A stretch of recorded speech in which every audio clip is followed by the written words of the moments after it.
we're standing outside Liberty Fest, New York City, speaking with Dan Halloran. Mr. Halloran, you're a candidate here in the state of New York, is that correct? Yeah, I'm the candidate for New York 6. I'm the Republican, conservative, and libertarian candidate. I'm also a sitting New York City Councilman. Okay. I don't know that much about you, but someone brought some things to my attention, and that is, one, that they said that you actually scrubbed your campaign website recently. No, my campaign website hasn't been scrubbed. My campaign website's been up probably about about 4.5 weeks in its new version. My Facebook has both a personal web page as well as a campaign web page. Okay. And unfortunately, they don't necessarily seamlessly integrate. And usually what happens is campaign material that is on the Facebook site doesn't necessarily migrate over with the new platform on the current campaign website. Okay, so you understand what I'm referring to with some Liberty voters claiming absolutely. that you've kind of sold them out? Yeah, no, I've heard this argument before. Okay. The pictures and events of my work with Ron and with Rand are up on my personal Facebook page and on my City Council web page, my elected officials page. However, the new platform for my congressional campaign is all materials that have happened since I declared for office, which is in March of 2012. So the campaign web page for the Congress is not the campaign web page for my council race, nor is it my personal Facebook page. Okay. I'm curious, and by the way, my name is Lawrence Sinclair. I'm with SinclairNews.net, and I'm curious why you wouldn't leverage your involvement with the Liberty movement. And understand, I'm not referring to the Ron Paul movement. I'm actually referring to the libertarian. Exactly. Sure. Okay.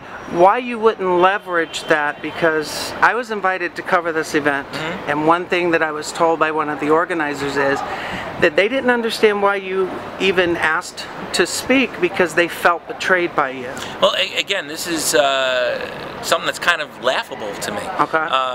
First of all, I'm running on the Republican, conservative, and libertarian lines. Okay. The Libertarian Party didn't collect the signatures for the Liberty line. My people collected them.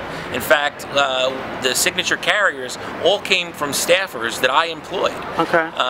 So as far as that's concerned, my assistance on obtaining the Libertarian line was done with my own hard work, my own team's work.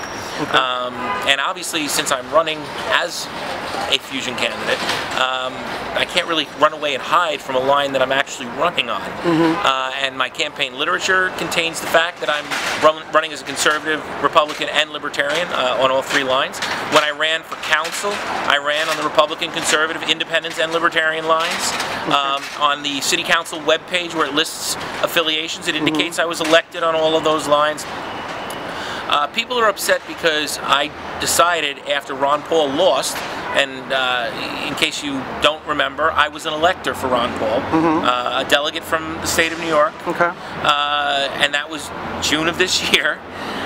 The reality is that I made a choice, and my choice was the same choice Rand Paul made, which is to endorse Mitt Romney as the Republican candidate, the guy who's most likely to win and beat Barack Obama this year. Now, we can disagree, and people have disagreed with me over that decision, but it's a decision I made, and I think it's the right decision for this election cycle. I'm going to ask you to give me your opinion on something.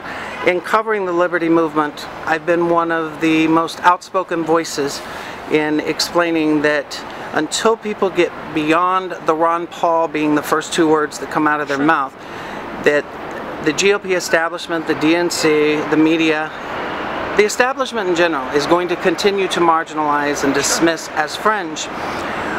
But at the same token, I see Republican candidates getting as much support as they can from the liberty movement, and understand I emphasize liberty, not Paul. Right, absolutely. But at the same token, do you understand where people feel disenfranchised with the party? Well, yes and no. Here's the thing. You know, there are, as your viewers are aware, right and left libertarians. There are constitutional libertarians. There are anarchists. And they all have very different perspectives on approaching our government, how much there should be, what it should represent. I think in my terms in office, I've moved to cut the size of government. I've moved to strike down laws which are silly nanny state measures. You know, I fought Mayor Bloomberg on the soda ban.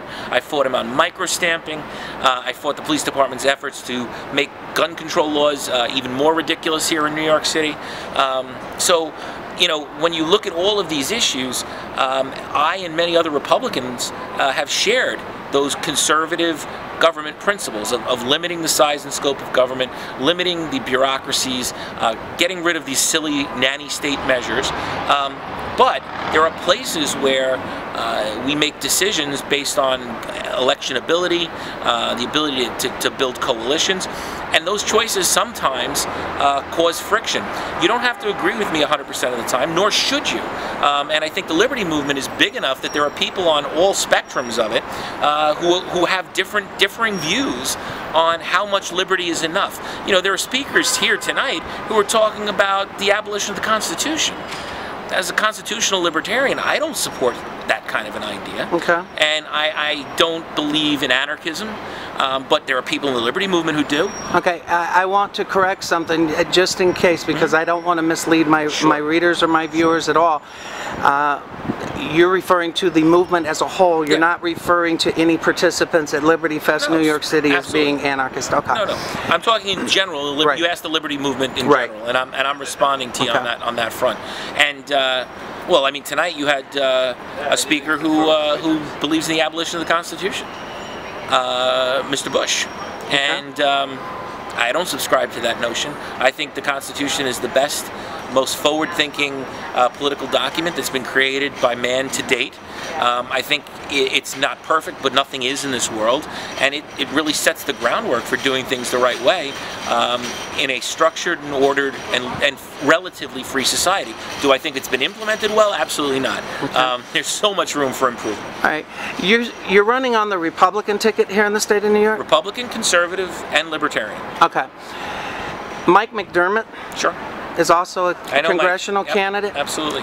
And because he chose to run on a straight libertarian ticket as opposed to the Republican ticket, New York 12 has frozen him out of the debate. I'm aware that my office actually sent a letter in support of him appearing in the media. So you would sit here or stand here today and say that New York 12 needs to include Mike McDermott in the debate? Not only would I say that, I said it in writing. Okay. And in my race, there's a Green candidate.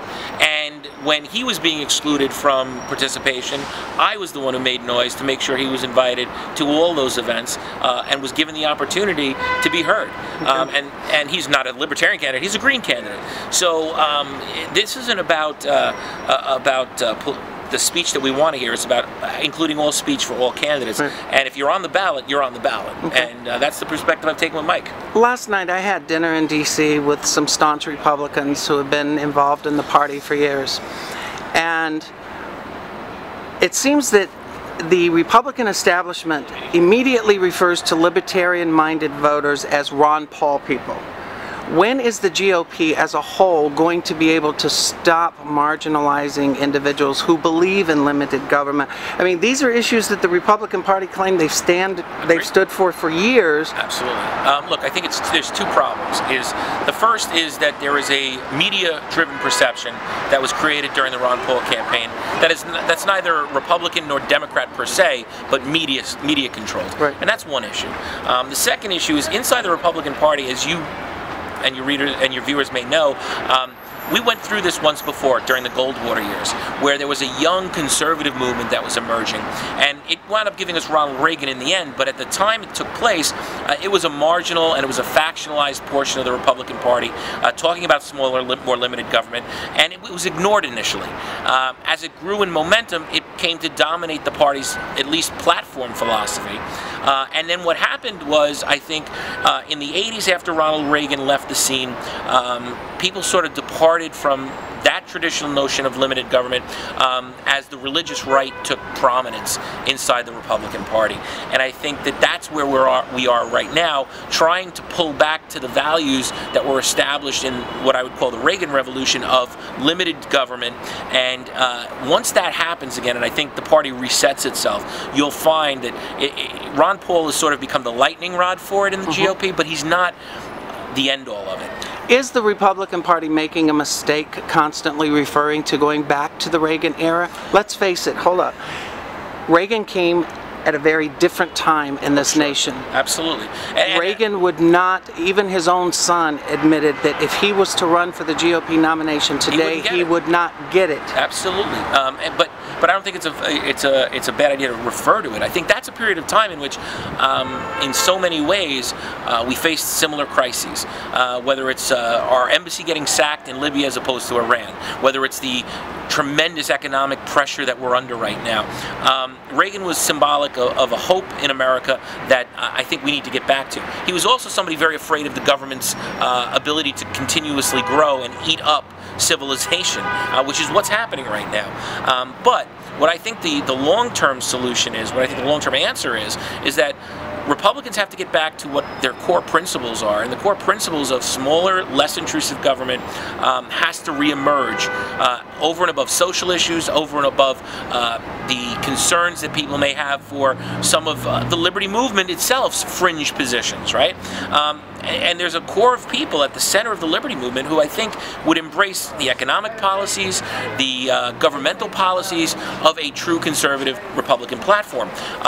Where we may differ sometimes are on social issues and ultimately on what the goal should be in terms of how government gets to that place. And that's a place where, look, speaking tonight, there were some people on the far left of the liberty movement who were talking about things which I don't agree with, and I'm sure I would be considered to the far right in some respects of the liberty movement, but yet we're all able to come and have the conversation. And I think that's the beauty of the liberty movement, is you can talk about these things and hopefully... You were hoping that we could get back to the part that we agree on, and then... Okay. Look, I think that it's our hope is that whether you're on the left or the right of the liberty movement in terms of how far and what direction to go, we can pull together for the central issues, which are the limiting of government, the increasing of personal liberty. Those are things that are universal in the liberty movement. Those are the things that will drive us and engage a Republican who's looking at the issue. And it should, I would hope, engage the moderate Democrat who understands government can't continue to spend, take out of our pockets, and restrict us. And I think maybe finally we're getting to that place. If you're to win election, tell me in as brief a statement as you possibly can how being elected as a Republican, conservative, libertarian candidate, you could actually affect change in the U.S. House in a way to where it would not continue to be a stalemate between the parties. Well, first, it's my hope that the presence of more libertarian Republicans in the House will have an influence on the leadership. And I think now that Ron is going to be leaving the House, there needs to be a younger, new batch of people talking about liberty and talking about the future of republicanism. So I think that's one of them, one of the big issues. Sure. All right. Try again? Yeah, exactly. Try again. We're going to hope. Excuse me, sir. I'm trying to do an interview. Go Bills! Buffalo Bills! Let's go Bills! Let's go Bills! Only in the city of New York can you walk down the street drunk and carrying a beer wrapped in a t-shirt. Look, this is something for me personally. You talk about getting more liberty-minded Republicans in the House, in Congress. But yet, during the primaries that took place on August 14th, you have Republican National Committee paid Twitterers and bloggers, and some that are actually paid on the Mitt Romney campaign, talking and tweeting about how the liberty movement has destroyed the Republican Party in the states of Nevada and Minnesota. You understand where there's not much trust on either side of that issue. But look, I mean, people like me have gone up to Maine, and we sat with the new delegates who were elected in Maine and who was partially excluded. The governor of that state, an establishment Republican, refused to go to the convention over the improper seating that National performed. There are some of us who get it. who have seen the dangers inherent in trying to gerrymander the party. And I don't think there's a serious Republican who doesn't think Ron Paul impacted this race. Okay. The question is, to what extent do you agree or disagree with those specific planks of the Liberty Caucus of the Republican Party? Right. And at the end of the day, the answer is you are free to choose which ones you agree and disagree with, because the Liberty movement is not a monolith. And many times people try to paint it into one, including people in the Republican Party, but that doesn't change the reality. The reality is there are more Republican libertarians emerging each day, there are more candidates running, and there are more succeeding each day. Recently, Fox News' Bill O'Reilly and Comedy Central's Jon Stewart conducted a rumble, so to speak. And Bill O'Reilly made point to mention that there is a third party, and that come 2016 there will be a third party in this political process. Do you see the Republicans and Democrats welcoming that third party, or do you see it to... I think the Democrats and Republicans as establishment will not enjoy the presence of a third party. I think, though, the Libertarian Party, in order for it to be that emergent third party, has to change a lot of what it does. Especially in fusion states, you have a huge issue of trying to get candidates to the ballot and succeed. And before the third party really comes into its own, it's going to have to make coalitions and find those candidates on those other two parties that it can work with. I think that's the big challenge for the Libertarian Party right now, because there's a tension in the Libertarian Party between those who want to be purists and those who think coalition building is appropriate. How that gets resolved is really going to make a difference. All right. Dan Halloran, thank you for your time. Anytime.